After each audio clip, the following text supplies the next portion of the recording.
Hello, collective! Welcome ulit sa panibagong collective reading ninyo.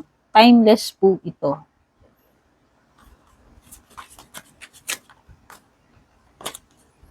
Thank you po sa pag-subscribe, pag-aabang lagi, patuloy na pagsubaybay, at pagbalik-balik. Yan, sa aking mga readings. Taga saan po kayo? Let me know. Comment nyo na lang kung taga Pinas po ba kayo, saan sa Pinas, or kung sa abroad. Yan, shoutout na rin sa inyong lahat dyan sa abroad. Yung mga followers, subscribers natin dyan.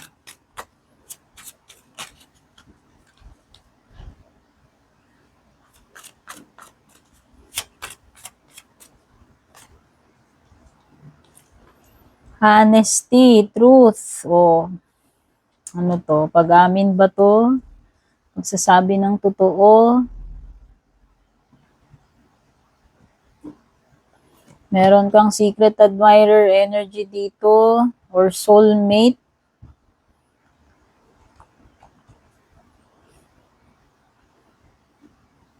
Meron ding competition or third party, other man or other woman. Intimacy, bonding.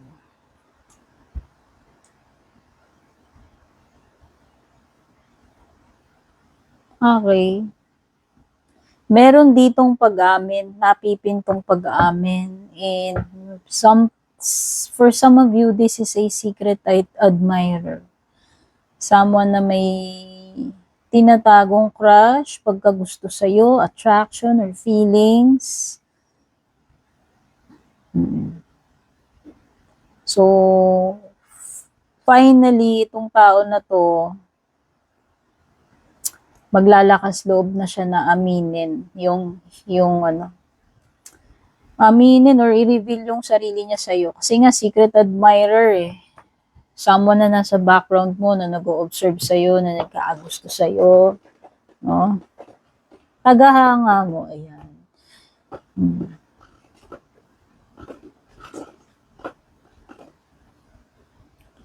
Itong person na to, hindi siya naging truthful sa'yo nung una. Hindi niya pinapahalata, no? Yun yung nafe-feel ko dito. But now, dahil lumilitaw tong honesty card, no, maybe this person is ready. Ready na siya siguro para umamin. Mag-confess sa'yo about sa kanyang, pagka-crush sa'yo, no? Sa totoong nararamdaman niya sa'yo. Maaaring itong person na to daw is a soulmate connection. Maaaring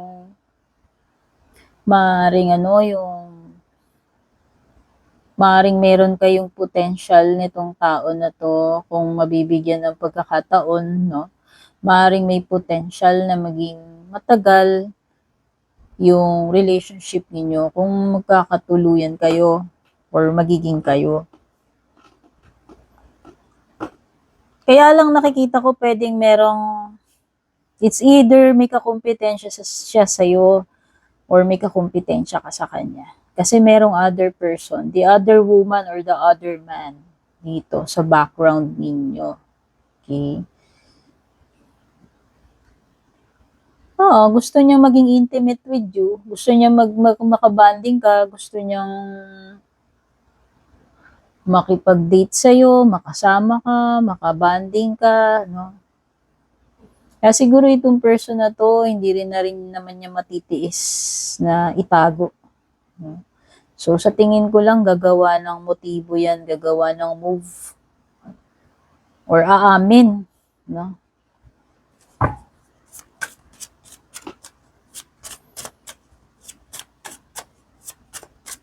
Ano pa ba?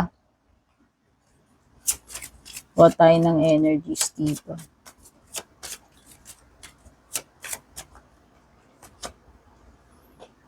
Oo, relationships. Sabi dito, attracted to those people who serve my higher good.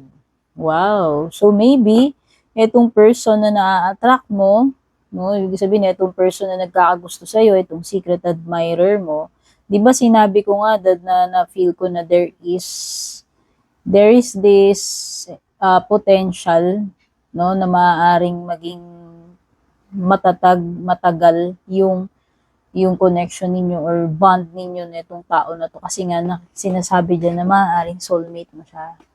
So, kung sakasakali na magkakatuluyan kayo or magiging kayo neto, yan, ibig sabihin, tamang person yung na-attract mo eh. Ayan, no?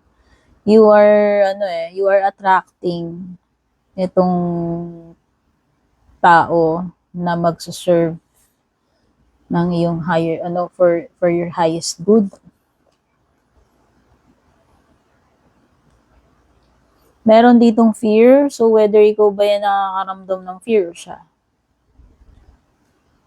Fear of opening up, fear of na masaktan sa relationship, or fear na magtiwala.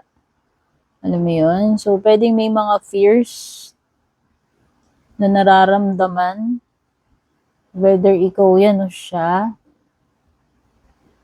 Kasi nga, maaaring magkaroon ng competition dito eh. So, hindi ko alam kung siya ba yung nakakaranas ng fear or insecurity sa part niya. Kung alam niya na meron siyang kakompetensya sa'yo, or kung ikaw ba yung nakakaramdam nun. No? Regret. May mga bagay na nire-regret itong tao na to in the past. It could be yung mga missed opportunity niya.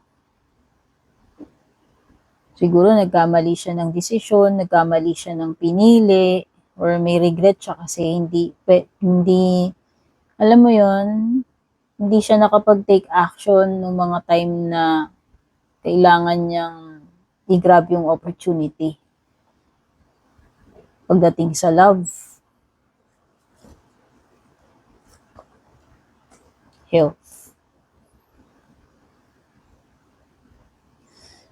lumilitaw ang health card, which means pwedeng, hindi ko alam kung ito bang person na to is health conscious or meron siyang mga meron ba siyang health issue?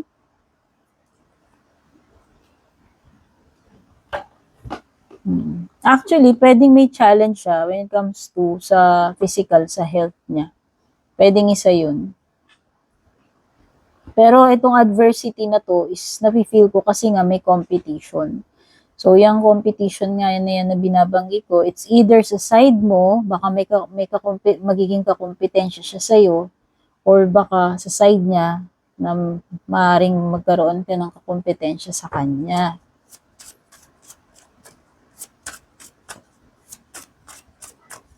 So, may mga challenges, kasi lumilitaw yung competition, yung adversity, pero sabi ko nga sa'yo,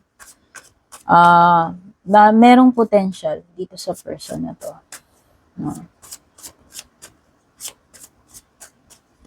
Maaaring hindi siya naging honest sa'yo sa totoong intention niya sa'yo, like kung attracted siya sa'yo nung una, pero ngayon nakikita ko magiging honest siya. Magpapakatotoo na siya, aamin na siya, or magsasabi na siya. No? So, expect mo na yung confession, pag-amin, reveal, coming from this person about sa kung ano talaga yung totoong nararamdaman niya or pagtingin niya sa'yo. No? Okay, pwedeng merong Aries, Leo, Sagittarius, Virgo energy.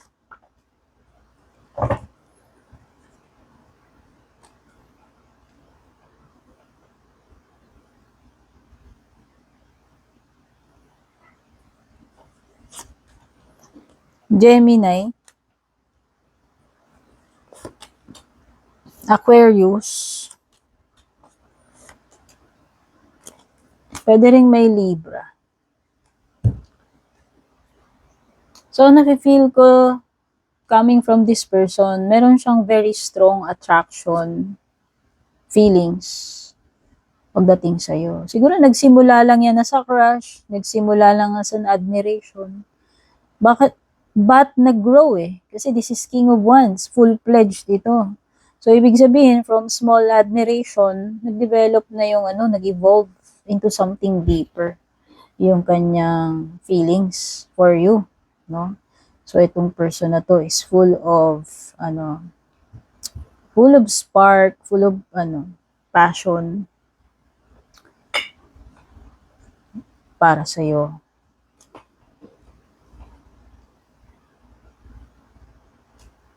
Tinry niyang i-contain yun di ba? Nung una, hindi siya naging honest. Hindi niya pinakita yung kanyang totoong feeling. Siguro, ayaw niyang lumitaw na, alam mo yun, na parang siya yung, kasi pwedeng may ego tong person na to Siguro baka ayaw niya lumitaw na siya yung deads na deads, 'di ba? So actually pwedeng yun.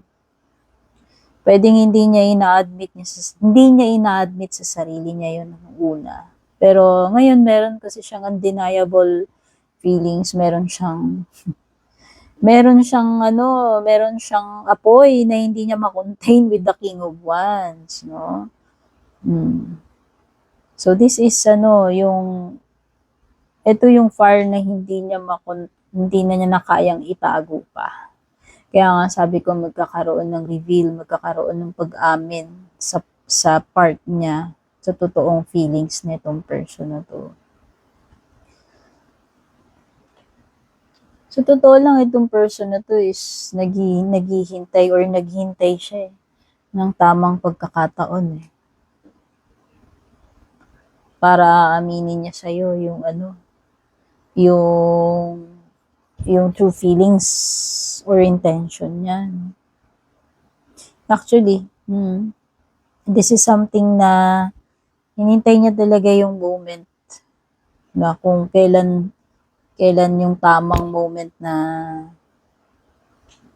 i-approach ka niya para sasabihin niya yan or aaminin niya yan sa'yo. Tapos nakita ko rito, pwedeng tinatry niya na lumayo sa'yo, tinatry niyang i-deny, tinatry niyang i-deny yung nararamdaman niya, tinatry niyang lumayo sa'yo, pero alam mo yun, nagtagumpay pa rin yung puso niya. Kasi parang nagkaroon na rin ng period ng reflection itong person na ito. So, nakita ko na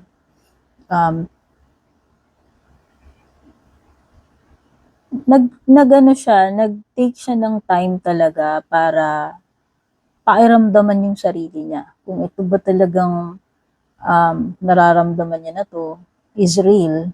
No? Pero the Hermit reverse is a sign na, alam mo yon, tapos na siya dun sa kanyang pagmumuni-muni, self-reflection, maybe na-figure out niya na talaga na gusto ka niya talaga. No? And solid yung feelings na nararamdaman niya for you. This is something na na tinry niyang i-deny sa sarili niya pero turns out na nagkaroon siya ng realization na totoo talaga yung nararamdaman niya and hindi, alam mo yun, hindi nawala, hindi na rin naman niya kayang i-hold pa or magpanggap pa, no, na hindi kanya talaga gusto kung talaga namang attracted siya sa'yo. Although nagkakaroon siya ng dito, maaaring nagkakaroon siya ng hesitation at first kasi inisip niya baka hindi mag-work, alam mo yun, or baka hindi mo siya pansinin. Kasi nga, sabi ko nga parang may competition siya So, hindi ko nga alam kung sa side mo ba yung competition na yun. So, pwedeng nung una, hindi niya yan masabi-sabi, maamin-amin, kasi nga, siguro nakikita niya na baka baka ma-reject siya, lalo na kung alam niya na meron siyang magiging kakompetensya or kakompetensya sa'yo. Okay. Siguro, nung mga time na yon na nagde-develop na yung kanyang crush or feeling sa'yo, siguro, those were the times na alam niya na meron kang karelasyon or kakonect. No? Kasi nakikita ko for of once eh. So, parang nakikita ko dyan, nagsimula itong feelings niya sa'yo nung time na connected ka pa dito sa isa pang person. So, kaya pala, so yung competition pala na yan, isa side mo. Kaya naman pala nag-hesitate siya. No? Kasi nga, kung alam naman niya na taken ka, in a relationship ka, syempre ayaw naman niya maging third party. Yan, no, Three of Pentacles reverse. Ayaw niya eh. Ayaw naman niyang mangagaw, manulot. Ayaw naman niyang makasira ng relationship or ng pamilya kung halimbawang may asawa ka na dyan. Ayaw niya. Ayaw niya naman niya yun. Kaya nga naghintay siya eh. Naghintay siya ng perfect moment eh. With the Wheel of Fortune. And now is the time. Kasi upright yung Wheel of Fortune mo rito. No? So, pwedeng pumihit yung pumihit yung wheel. And this time, nakikita ko dito na itong person na to is ready. Ready na para sabihin sa'yo, mag-confess, na mag-reveal, magsabi sa'yo. Lumapit sa'yo, i-approach ka. No? Oo. Kasi ayan, nakita ko dyan na nung time na yon, kaya nga din siguro siya nag-disconnect, lumayo eh. Kasi nga, isip niya, ano ba ito nararamdaman niya? Kaso, pwedeng taken ka na, may kakonect ka na ng time niya, ayaw naman niya ayaw din naman niya na may kakompetensya siya or mga agaw pa siya or whatever. Mag-e-epal pa siya sa inyo. So, yun yung nakita ko na reason. Kaya, nag-disconnect din ito. Tapos, nag-take siya ng time. Siguro, isip niya kung talagang, alam mo yun, totoo itong nararamdaman niya, edi, kung tumagal, ganun pa rin, sabihin talagang true. True yung nararamdaman niya for you. Kaso ganun nga yung lumito. Kasi nga, bumalik siya eh. No? Kahit na anong pagmamasquerade niya, alam mo yon, hindi rin niya may-deny yung true feelings niya na attracted siya sa'yo. Okay? Tinry niyang i-divert yung attention niya with the Four of Cups, no? Pero hindi nabura eh. Alam mo yun? So, ibig sabihin, sabi ko nga, may strong fire ng feelings itong person na to sa'yo with the King of Wands. Hindi basta-basta na-extinguish yun. Kahit sabihin mo na nag-detach siya, tinry niyang i-avoid ka or lumayo siya, tinry niyang i-divert yung attention niya sa ibang tao or sa ibang bagay. Ayan. Kasi nakita ko dito, naganap siya ng other ways para, alam mo yon, i-bury yung nararamdaman niya. Pero nakita ko, meron namang mga ibang opportunity kung tutuusin sa kanya, merong ibang lumalapit sa kanya. Pero hindi niya yun kinagat, hindi niya yun pinatulan. So, ibig sabihin, yung isip niya is nasa sayo pa rin. Hindi niya type yun eh, Hindi siya interesado dun sa mga yun eh. So, ibig sabihin, ikaw talaga yung type niya. No? Kumbaga, nagtatama talaga sa'yo itong person na to. Etong person na to, tinry niya mag-move on, tinry niya lumayo. Hindi siya nag-succeed. Sabi ko nga sa'yo, na-defeat pa rin siya nung feelings niya eh. Na-defeat pa rin siya nung flame niya, nung fire niya, burning passion, burning feeling niya for you. Na-defeat pa rin siya niya. O, diba? Kaya the only way na, alam mo yun, matapos na rin ang paghihirap niya is aminin sa'yo. No? Na lumapit sa'yo, aminin sa'yo yung truth na attracted talaga siya sa'yo. Kasi hinihintay niya sa ending Hinihintay niya na mag-end yung current relationship mo bago siya e-entra. No? Di ba pagka ganun, wala namang kasiguraduhan? Paano kung hindi ka nakipag-break, kung hindi kayo nagkahiwalay ng person mo na yun, di ba? So, kung tutusin, parang sugal yun sa side niya Kaya nga nag-take din siya ng time na mag-retreat, no, mag-detach, o lumayo, para magkaroon din siya ng period of reflection. So, feeling ko lang in terms of intention, seryoso to, kung sa seryoso. Walang, kumbaga, lumipas na yung time, alam mo yun, nag-detach na siya kung nag-detach, lumayo siya kung lumayo, pero nandun pa rin undeniable feeling sa side niya willing siya talaga, alam mo yun, yung talagang ganun ka-foolish yung energy niya na mag-take a leap of faith with you, na mag-take siya ng chance, mag-risk siya, kahit na alam niya na, alam mo yun, hindi guaranteed kung ano yung mangyayari ng mga susunod, no? Kasi ito ay full card. Si full card, wala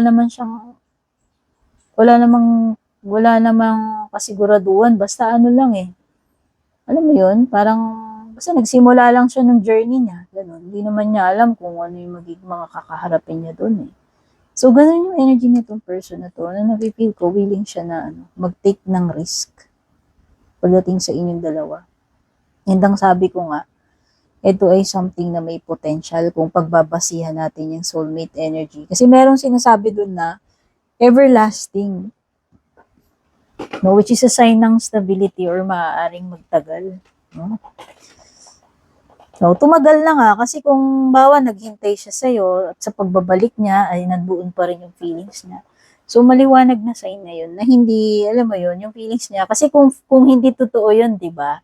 Kung hindi totoo yung feelings natin, siguro in a matter of 3 months, wala na yun ito, hindi ko alam kung gaano na to katagal. Pero, ibig sabihin, lumayo siya, pagbalik niya, andun pa rin yun. So, doon niya natiyak sa sarili niya. Doon siya nagkaroon talaga doon niya talaga na figure out, na realize na, okay, totoo ito. Hindi ito joke, diba? May mga magagandang plano itong person na ito na mag to the next level kayo. Okay? So, ibig sabihin, ang mga taong seryoso ganun meron silang mga vision, meron silang mga iniisip nila ang future nila with you. Kung talagang love yun at seryoso para sa, ito yung pagkakaroon ng vision Ito yung pagkakaroon ng plano Kasi usually, pag nakikipaglaro lang, di ba, hindi naman nag-iisip ng pang long term, di ba? Di ba, nakikipaglaro nga lang, pwedeng fling lang, short time, kaya nga shota di ba? So, itong person na to, feeling ko lang, pagdating sa intention niya, hindi naman kaduda-duda yung intention niya kasi andoon yung pagkakaroon niya ng vision pagdating sa inyong dalawa. Okay, so far, napahaba yung reading natin. Yan yung mga na-pick up ko sa ngayon, no? Meron pa namang next time. Thank you so much for watching. Babush!